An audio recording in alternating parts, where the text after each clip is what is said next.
तो किसी ने क्या खूब कहा है, जख्म की गहराई किसी को दिखाता नहीं हूँ, माफ़ कर देता हूँ मगर भुलाता नहीं हूँ। नमस्कार दोस्तों, मेरा नाम है धीरज। स्वागत है आपका आपके अपने YouTube चैनल ट्यूटर DM पर। तो आज हम सोल्व करेंगे मैथ्स का क्वेश्चन नंबर 4 और 5। आइए देखते हैं।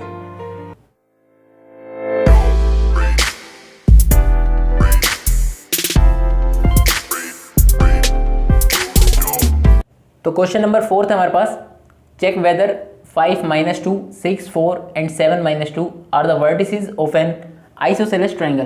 तो यानी हमारे पास 3 कोऑर्डिनेट्स दे रखे हैं, एक ये और एक ये। तो वो कह रहा है कि क्या ये वर्टिसेस हैं कि आइसोसेलेस ट्रायंगल के। वर्टिसेस पहले देखते हैं, वर्टिसेस क्या होते हैं। मतलब ये 3 पॉइंट है, ये इनका ये इसको वर्टिसेस बोलते हैं। तो ये क्या कह रहे हैं कि यहाँ पर एक पॉइंट की लोकेशन यहाँ है, एक पॉइंट की लोकेशन यहाँ है और एक पॉइंट की लोकेशन यहाँ है। तो कह रहे हैं क्या ये आइसोसेलेस ट्रायंगल है, और उससे और हमें ये भी पता होना चाहिए आइसोसेलेस ट्रायंगल क्या होता है। तो ट्रायंगल्स हमारे पहले देख लीजिए आप, 3 टाइप के होते हैं। पहला होता है हमारे पास स्केलन, फिर दूसरा होता है हमारे पास आइसोसेलेस, और तीसरा होता है हमारे पास इक्विलेटरल। स्केलन ट्रायंगल जिसकी हमारे पास तीनों साइड अलग हो, मान जैसे ये होगी 3 4 5, यानी इस साइड के बीच की दूरी 5 है, इसकी 4 हो और इसकी 3 हो, तो ये स्केलन ट्रायंगल है।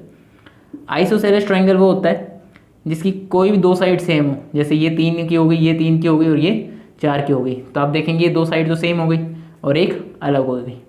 इक्विलेटरल ट्रायंगल होता है जिसकी तीनों साइड सेम हो, मान लीजिए ये 3 हो गई, ये 3 हो गई और ये 3 हो गई। तो आपको समझ आ गया होगा। तो आइसोसेलेस ट्रायंगल के लिए हमें क्या प्रूव करना पड़ेगा, कोई 2 साइड हमारे सेम आ जाए, यानी इनके बीच का डिस्टेंस या इनके बीच का कोई सेम आ जाए, या इसके बीच का या इसके बीच का। तो डिस्टेंस हमारा सेम आता ही हमारा ट्रायंगल जो है आइसोसेलेस प्रूव हो जाएगा। तो आइए अब इसको सोल्व करते हैं। कैसे करेंगे सोल्व, तो आप पहले इन पे x1 y1 लिख दीजिए, सेकंड वाले पे x2 y2 लिख दीजिए और थर्ड वाले पे x3 y3 लिख दीजिए। ये पॉइंट हो जाएगा A, ये हो जाएगा B और ये हो जाएगा C। तो पहले हम AB का डिस्टेंस निकालते हैं कि AB जो हमारे पास लाइन है उसका डिस्टेंस कितना है आपस में। तो आप पॉइंट्स देखिए कौन कौन से हैं, x2 y2 x1 y1। तो x2 - x1 का whole square plus y2 - y1 का होल स्क्वायर। अच्छा, x2 - x1 कितना है, ये हो गया 6 -5 का होल स्क्वायर प्लस y2 कितना है 4 माइनस और ऊपर क्या है y1 -2, तो माइनस माइनस क्या हो जाएगा +2 का स्क्वायर। अच्छा, यहाँ देखेंगे 6 - 5 यानी 1 का स्क्वायर 1 और 4 + 2 6 का स्क्वायर 36। तो ये हमारे पास आ गया √37 यूनिट, यानी इनके बीच का जो डिस्टेंस है वो आ गया √37 यूनिट। अच्छा, अब दूसरा निकालते हैं हम निकालते हैं BC।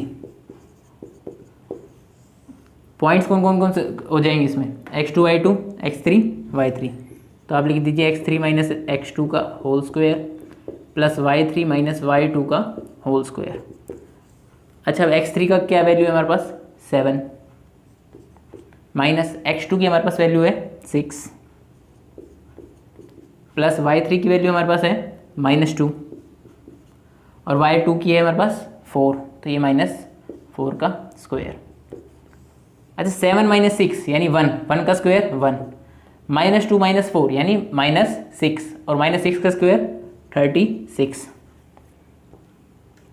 तो ये कितना आ गया 36 + 1 √37। आप यहाँ तक देखेंगे 2 तो वैल्यू सेम आ ही गई हैं, तो मतलब आइसोसेलेस तो हमारा यहाँ यहीं पर ही हमें पता चल गया आइसोसेलेस है। एक चीज़ और कंफर्म कर लेते हैं, अगर मान लीजिए ये AC भी हमारे पास आ गई तो AC के आने से क्या हो जाएगा, और ये अगर इक्वल आ गई तो ये इक्विलेटरल भी हो जाएगा। आइसोसेलेस तो हो ही गया ये। तो भी देखते हैं, हालांकि हमारा क्वेश्चन आप यहाँ तक छोड़ना चाहें यहीं पे हमारा क्वेश्चन छोड़ सकते हैं, लेकिन हम AC भी निकाल लेते हैं। तो हमारे पास पॉइंट्स क्या क्या हो जाएंगे x3 y3 और x1 y1। तो x3 - x1 का whole square plus y3 - y1 का होल स्क्वायर। आप x1 या x3 कोई भी आगे रख सकते हो, अगर यहाँ x1 रखोगे तो वहाँ पर क्या रखना पड़ेगा y1 आगे।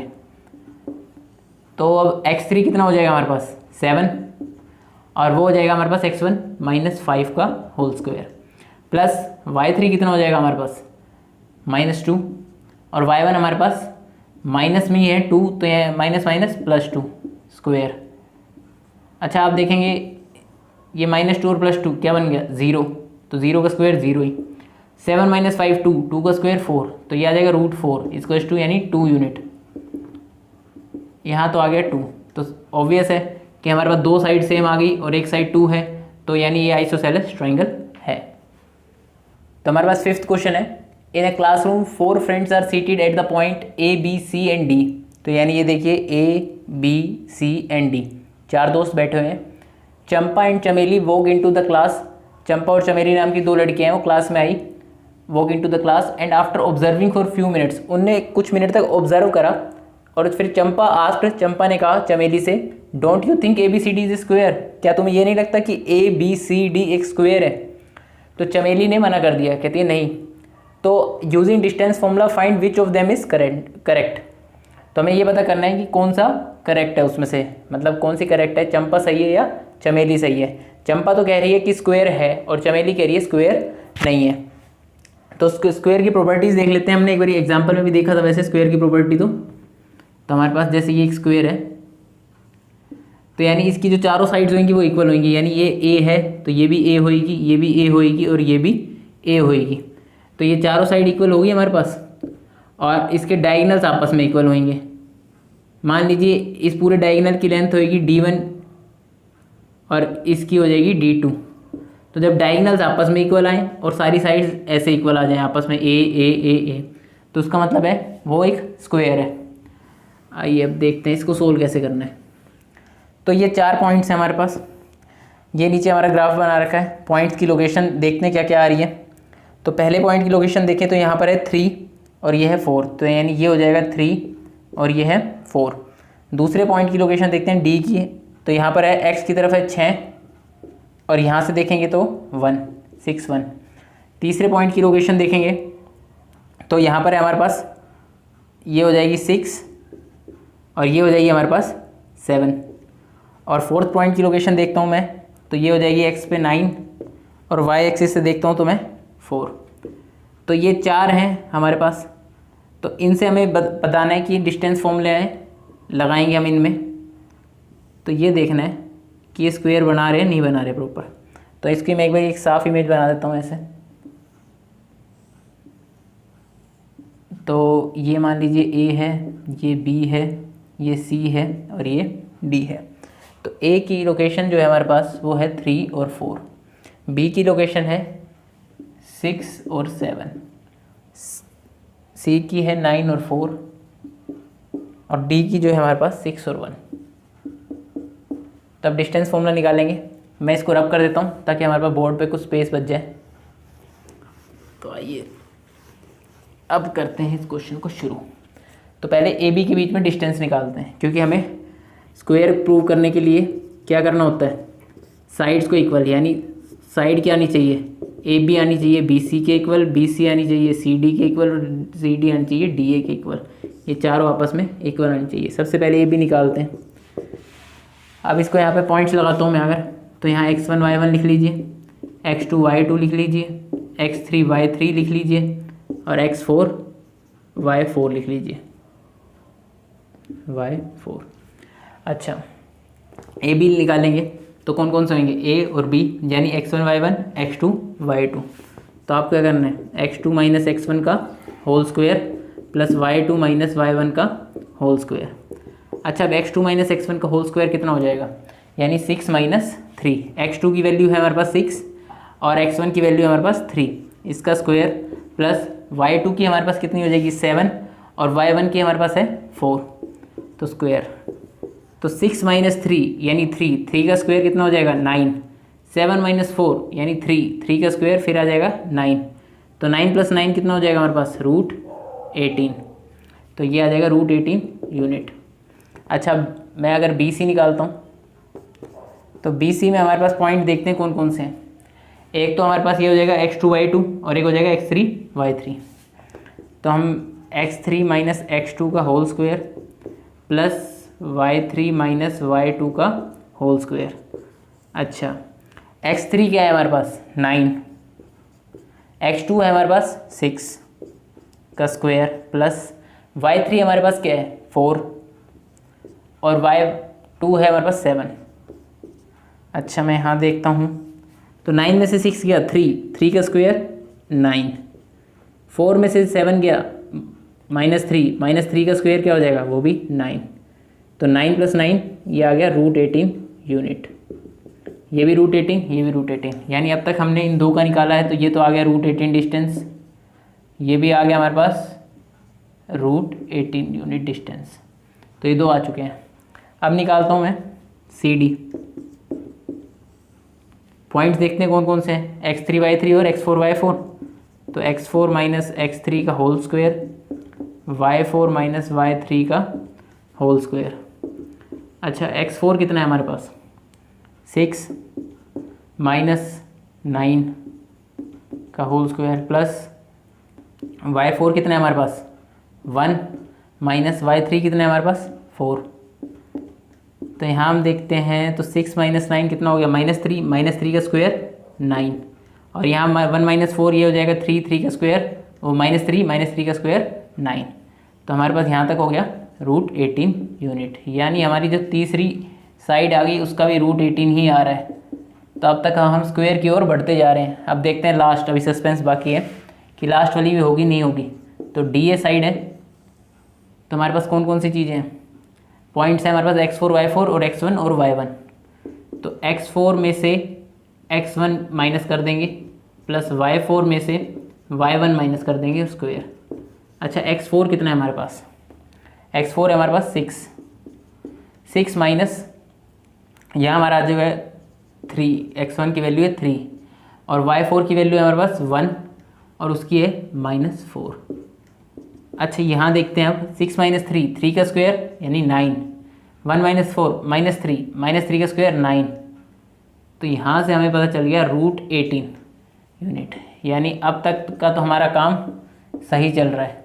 अभी तक स्क्वायर प्रूव हुआ नहीं है, अभी हमें डायगनल और देखना है कि डायगनल आपस में इक्वल आ रहे हैं कि नहीं आ रहे।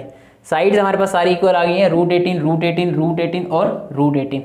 अब डायगनल्स की बारी है। डायगनल्स हमारे पास क्या हो गया, एक तो AC बनेगा AC और दूसरा BD। तो पहले AC निकाल लेते हैं हम। तो AC हमारे पास पॉइंट देखे कौन कौन से हैं, x1 y1 और x3 y3।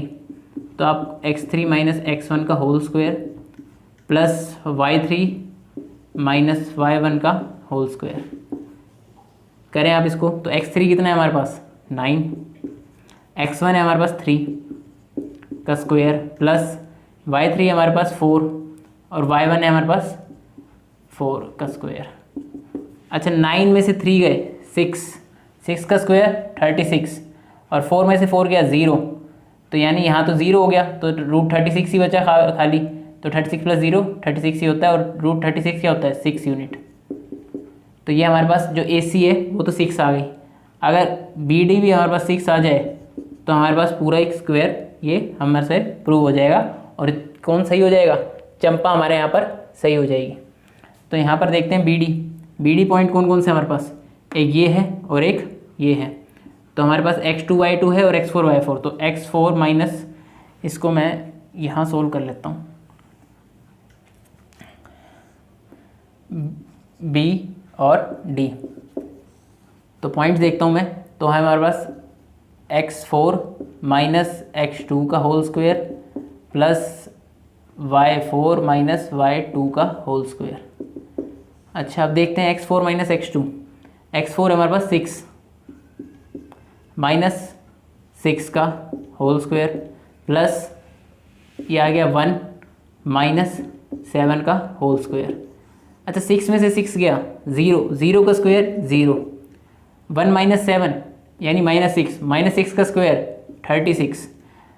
तो अब यहाँ देखिए आप टोटल कितना हो गया √36 और ये भी कितना आ गया 6 यूनिट।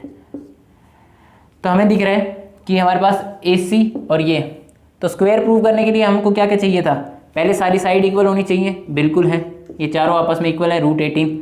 और उसके बाद हमें डायगनल्स इक्वल होने चाहिए थे, यानी डायगनल्स। तो डायगनल्स भी हमारे इक्वल हैं, बिल्कुल हैं। तो यानी AC बराबर आ रही है हमारे पास BD के। तो हमारे कौन सही हो गया यहाँ पर हमारा चंपा सही हो गई है, जिसने कहा था कि मुझे ऐसा लग रहा है ये स्क्वायर है, लेकिन चमेली ने डिसएग्री किया था। तो हमारे पास आंसर क्या आ जाएगा कि चंपा सही है, चंपा इज़ राइट। तो कैसी लगी आपको ये वीडियो कमेंट्स में ज़रूर बताएं। वीडियो को लाइक करें, ज़्यादा से ज़्यादा शेयर करें और चैनल को ज़रूर सब्सक्राइब करें। जय हिंद।